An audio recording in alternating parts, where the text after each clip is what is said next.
how do you deal with those times when you've booked a couple things, right?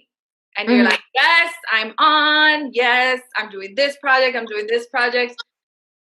And then you start auditioning or getting that call back Again, or getting to, that screen producers, I'm not getting it.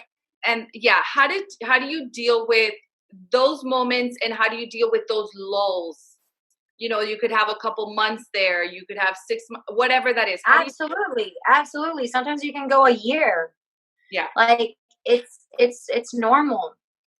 I think really understanding that your career is a marathon in general, understanding that and I think that's why I'm all about the journey, because you really have to enjoy the journey.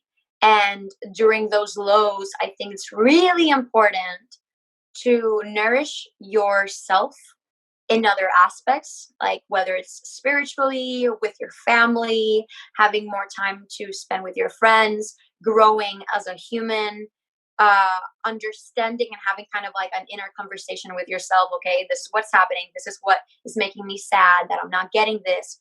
But how to work with your mind in a way that you can be very like shift your thinking and just kind of detach from your ego and and your emotional part and just be a little bit more logical and be like, okay, you know what, this is not happening, it's not my moment. And I think that comes from my spirituality. It's like, it's not my moment.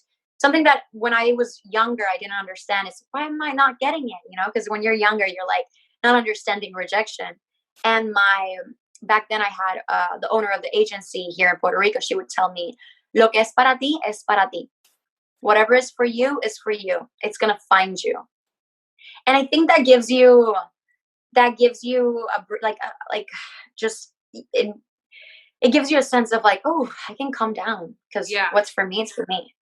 yeah, And so having that mentality, but also being proactive and also using my creativity in other ways where I still feel like, oh, I'm creative, or I'm doing a photo shoot, or I'm writing something, or I'm making a song because I like to write songs, or just kind of like still be active in other creative forms so that you're still fulfilling that creative side while it's still acting is still dead. yeah, it's still happening and you're like, oh, I'm running in place, but you're not, right? And I think it also just gives you a sense. I heard a casting director said, "Oh, I love when actors have another business, or they're real estate agents, or they're something else, because you can already feel that they're so relaxed because they already have things going on in their lives. So they Yeah, don't give so much pressure to this one thing." And I think that even now I feel that very much. Like I have this projects and I've auditioned and I haven't heard back from them, but I have other dreams that I'm accomplishing on the side that I have control over, or I feel like I have a sense of control, which makes me really happy and not feel like I'm having this desperate energy. And I'm still proactive and I'm still kind of like, hey, like touching base, like kind of like still there with the acting world, but I'm just a little bit more relaxed.